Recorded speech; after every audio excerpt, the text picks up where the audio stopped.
Olá, senhoras e senhores, tudo bem com vocês? Aqui é o Marcelo Escudeiro e sejam bem-vindos ao canal Estrada do Nerd. E hoje nós vamos falar de um personagem da Marvel Comics, ele, Homem de Ferro. Todo mundo sabe que Tony Stark é um mulherengo bilionário com um gosto pela bebida, adrenalina e invenções, e que criou seu próprio superpoder através de uma armadura altamente avançada.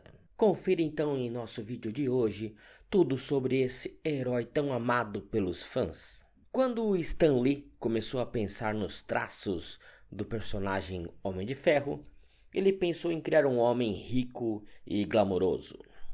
Com isso em mente, Tony Stark acabou se baseando no lendário empresário americano Howard Hughes, um inventor aventureiro, multibilionário e também muito mulherengo.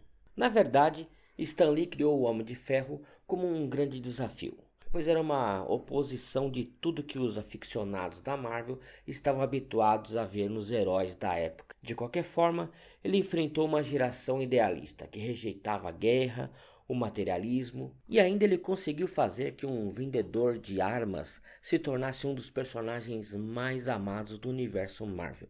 E sua primeira aparição não foi escrita por Stan Lee.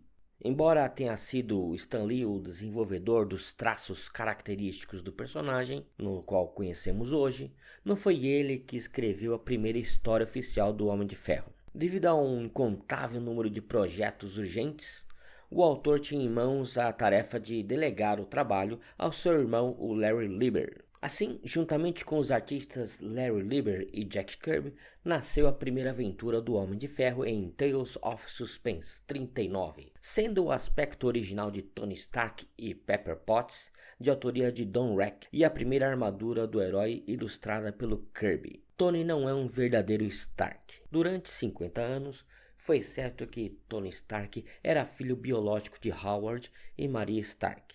Porém, em Homem de Ferro Internacional, em 2016, foi revelado que Tony havia sido adotado pelo casal. Seus pais biológicos, na verdade, são Amanda Armstrong e Jude, dois agentes da SHIELD. Após uma missão em que Jude salvou Amanda de um assassino, os dois se apaixonaram, acabando por ter um bebê, que é o Tony Stark. No entanto, as coisas ficaram rapidamente problemáticas quando Amanda descobriu que Jude era um espião da Hydra e matou o próprio marido em seguida.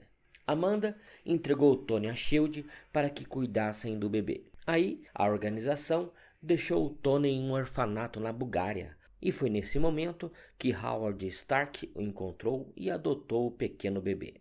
Um gênio desde sempre, Tony Stark mostrou suas capacidades desde pequeno como um grande inventor.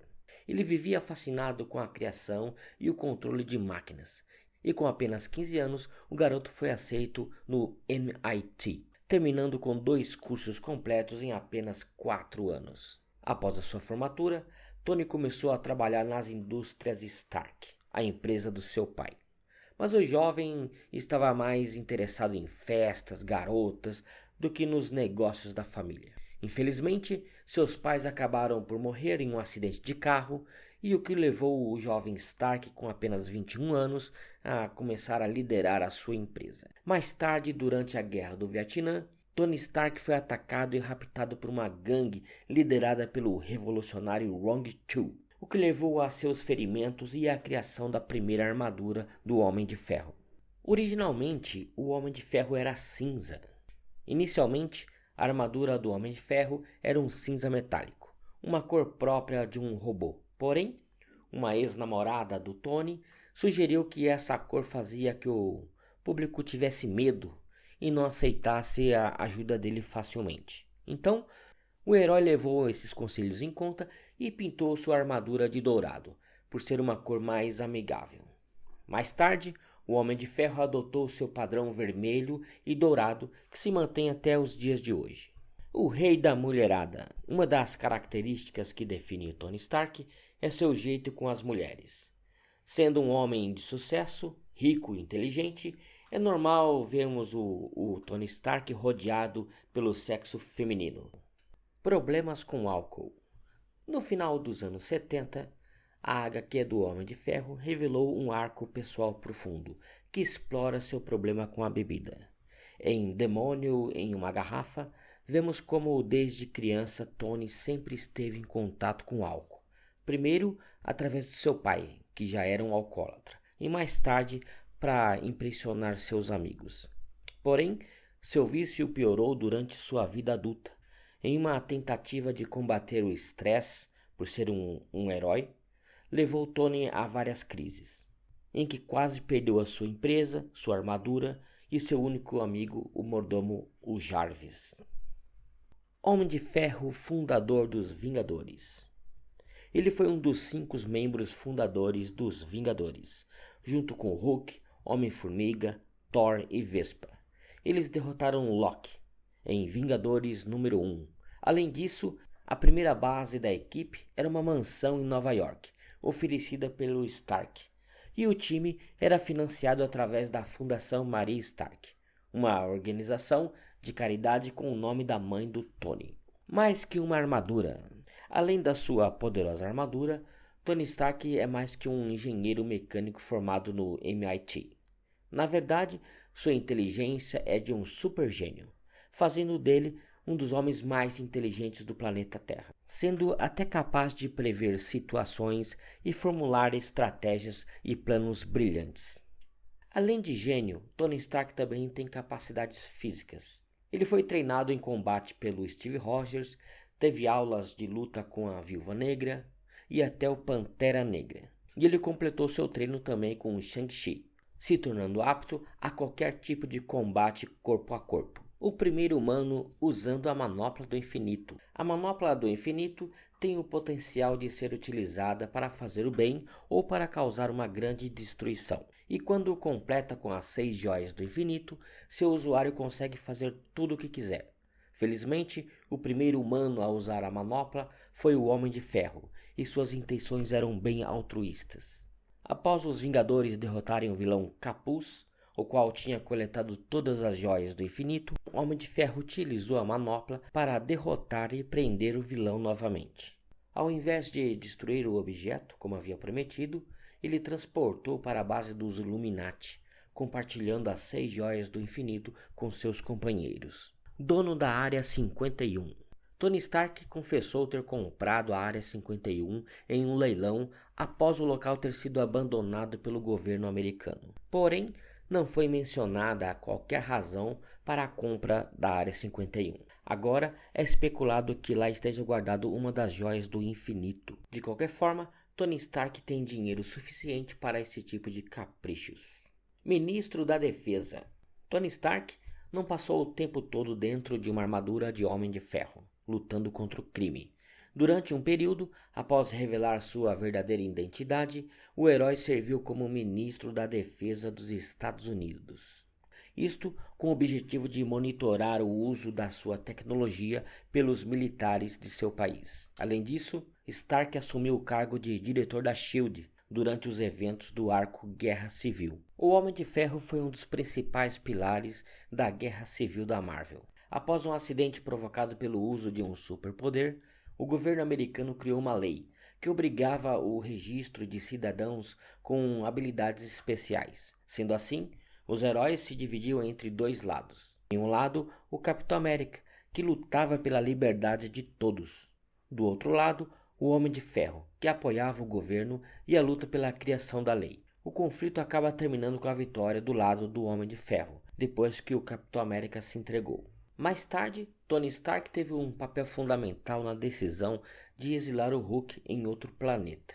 Mas, quando o gigante Esmeralda acabou voltando para a Terra, Tony foi o primeiro a enfrentar o Hulk, com a sua armadura Hulkbuster. Após a resolução da situação do Hulk, Tony, no comando da SHIELD, foi incapaz de lidar com a invasão dos alienígenas, os Skrulls. Dessa maneira, a agência acabou sendo substituída pelo Hammer, comandada pelo Patriota de Ferro, o Norman Osborn.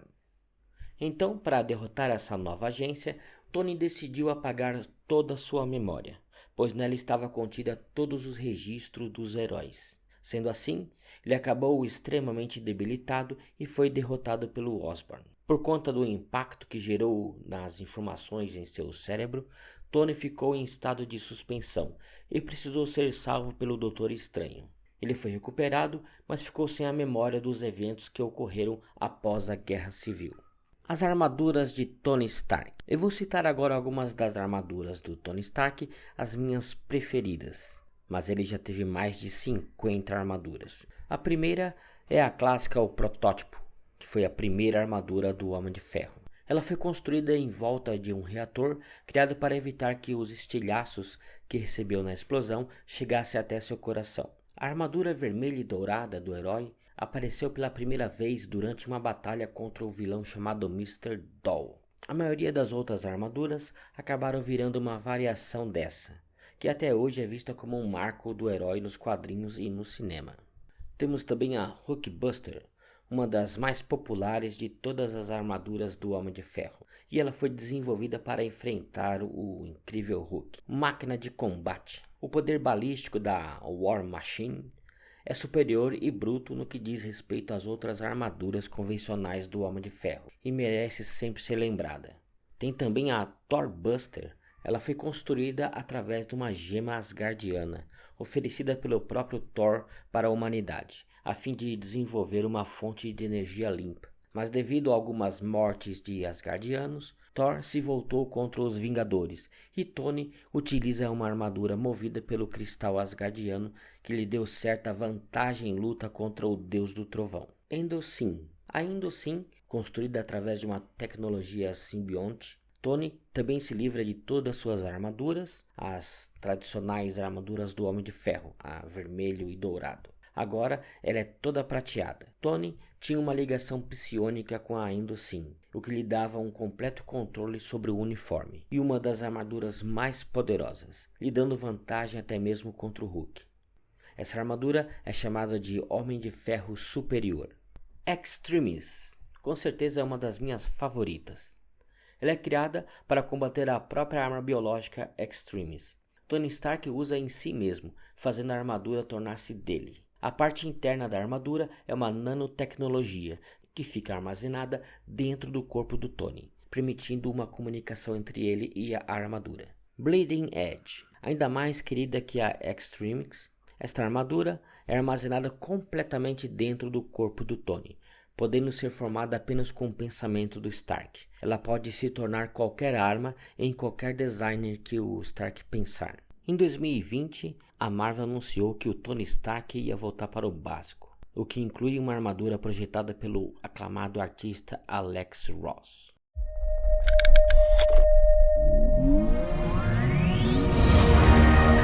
It's easy at first. A man builds a suit. A man decides to help people. Then a man has a company, a mission, a vision, a brand. And soon, a man has a reputation. Those things begin to crowd the picture, and soon, it's hard for the man to see the man.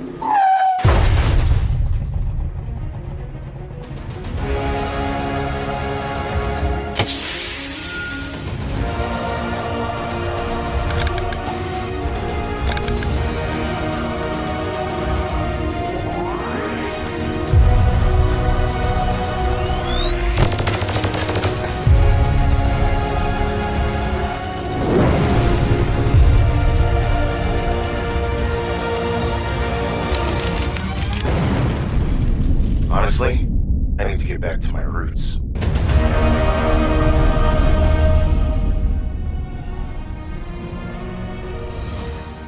E é lógico que não podemos deixar de falar dos filmes do Homem de Ferro, onde tivemos a atuação de Robert Downey Jr. como Tony Stark. E eu acredito que foi uma introdução perfeita para o personagem, na qual muitos não estavam ainda acostumados na época. Em seguida tivemos Homem de Ferro 2. Depois que o primeiro provou ser um sucesso com o público, o segundo filme seguiu depois que o Tony Stark revelou ao mundo que era o Homem de Ferro. Vingadores foi o primeiro grande crossover da franquia, mas certamente não seria o último. Isso permitiu ao público ver Tony Stark interagir com outros personagens da Marvel. Homem de Ferro 3. Em Homem de Ferro 3, Tony estava lidando com o transtorno do estresse pós-traumático após os eventos do filme Os Vingadores, e ajudou a pôr o fim à trilogia do personagem. Vingadores Era de Ultron. Nessa época, os Vingadores estavam sendo financiados por Tony Stark, porém liderados pelo Capitão América.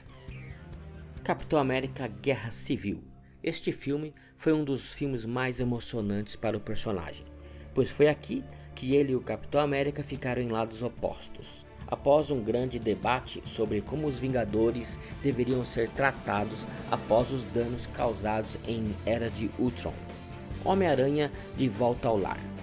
Embora ele esteja no filme por apenas 10 minutos, Tony desempenha um papel importante na história ao assumir um novo papel como mentor do jovem Peter Parker. Vingadores Guerra Infinita. Finalmente, os Vingadores enfrentam Thanos, em uma linha do tempo definida entre 2 a 3 anos após os eventos da Guerra Civil. Vingadores Ultimato. Este é o último filme do Homem de Ferro. Uma das cenas de abertura o mostra a bordo de uma nave com nebulosa, vagando pelo espaço e ainda cambaleando depois de perder a luta contra Thanos.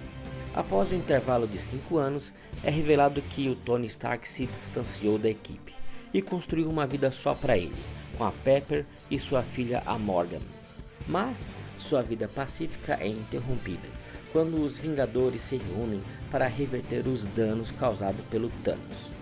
Então, Tony Stark vai para a luta, e todos nós sabemos o final. E é isso aí, pessoal, esse foi um resumo da história do Homem de Ferro nos quadrinhos e também no cinema. Espero que vocês tenham gostado. Se você gostou do vídeo, deixa um like. Se você não gostou, pode deixar um dislike também. E pode deixar aqui nos comentários, caso eu tenha falado também alguma besteira referente ao Homem de Ferro. Podem me corrigir, deixar sugestões, reclamações e elogios, o que vocês quiserem. Muito obrigado a todos e até o próximo vídeo. Tchau, pessoal!